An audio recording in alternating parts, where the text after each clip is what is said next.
Hello everybody, Shrouded hand here. So for April Fool's Day I made a community post saying I just made a video with a link in case you missed it. It said the video was called Top 10 Most Scariest Animal Penises. The link was just a rickroll in 2020 because some jokes never get old.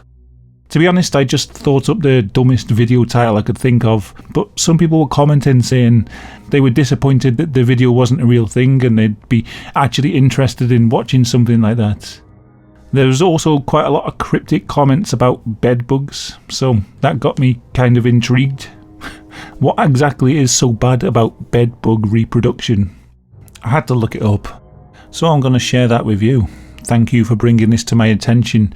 This is the horror known as traumatic insemination.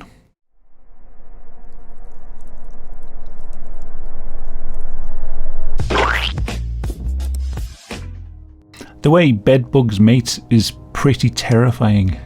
The male bedbug's penis is a long razor-sharp spike, which is probably why they look so smug all the time. The female bedbug does have genitals, but these are only ever used for laying eggs.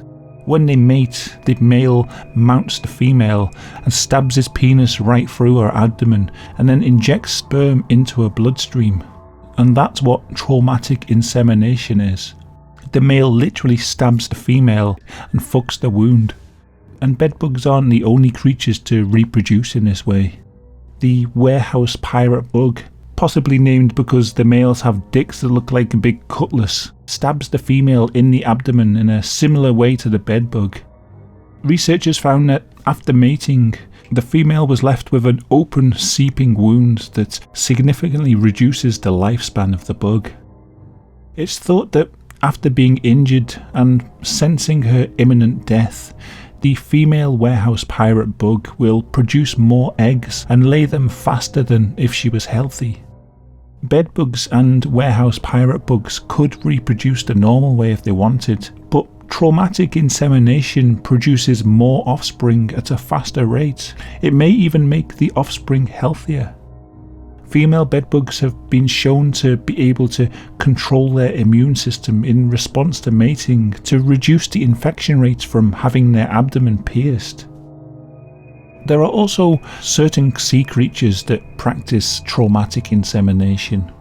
The flatworm is hermaphroditic, meaning it possesses both male and female reproductive organs. So when they mate, there's usually a fight over who gets to inseminate who.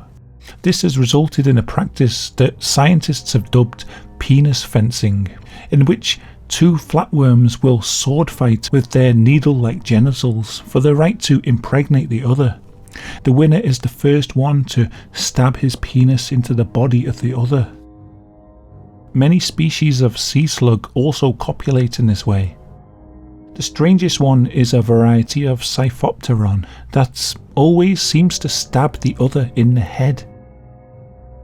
Most sea slugs don't seem to care where they stick it, inserting the penis at random into any area on the other slug's body. But scientists have discovered the Siphoopteron species 1 will consistently aim for the head, injecting sperm directly into the brain. Quite why they do this is unknown, but it's thought that their ejaculate may contain chemicals that work as a form of mind control. And there's another reproductive practice that, although it's not technically classed as traumatic insemination, it's equally horrible. Copulatory wounding is so called because the act of copulation causes terrible injuries to one or both of the creatures involved. It differs from traumatic insemination because the traditional sexual organs are used, rather than the creature being impregnated through a wound that is stabbed in its body, but it's still pretty traumatic nonetheless. If you thought bedbugs had it bad, this is the penis of the bean weevil. Bean weevils do mate in the traditional way, but this spiked monstrosity causes severe damage to the female's reproductive system during copulation. This damage means that future mating efforts from rival males will be less successful. The bigger the spikes on the weevil's penis, the more successful it will be in producing offspring.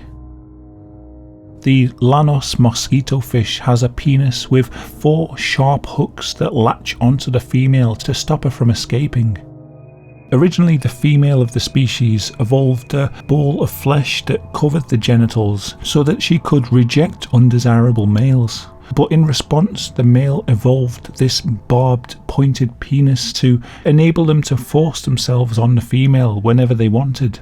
The magic of evolution in action, ladies and gentlemen. And if you thought 4 hooks was bad, then how about hundreds of the things? You know how a cat's tongue feels like sandpaper because they've got them little hooks all over them? Well, apparently their dicks are the same.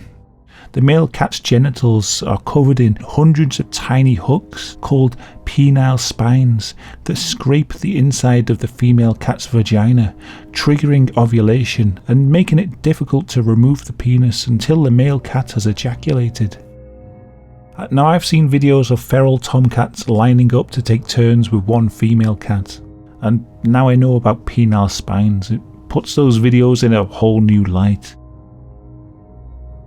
This last case I wanted to include because it's fairly interesting, but I don't think it can be classed as traumatic insemination or copulatory wounding, but it does involve some sort of injury during the reproductive process.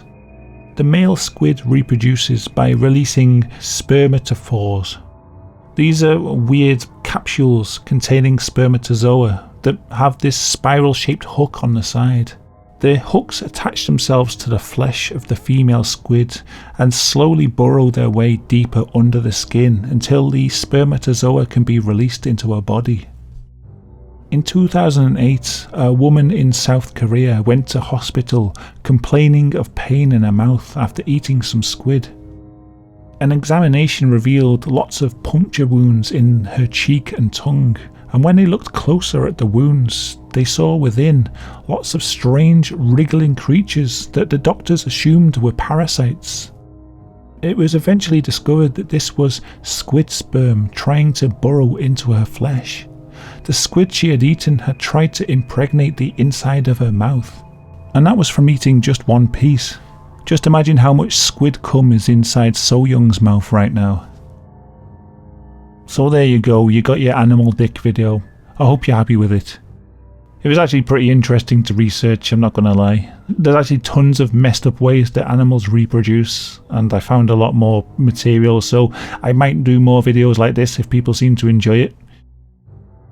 Shout out to all the patrons and everyone who's supporting me despite the apocalypse. I've actually put a pause on my Patreon this month because I said in my last video that I was getting a lot of bad insomnia from this lockdown.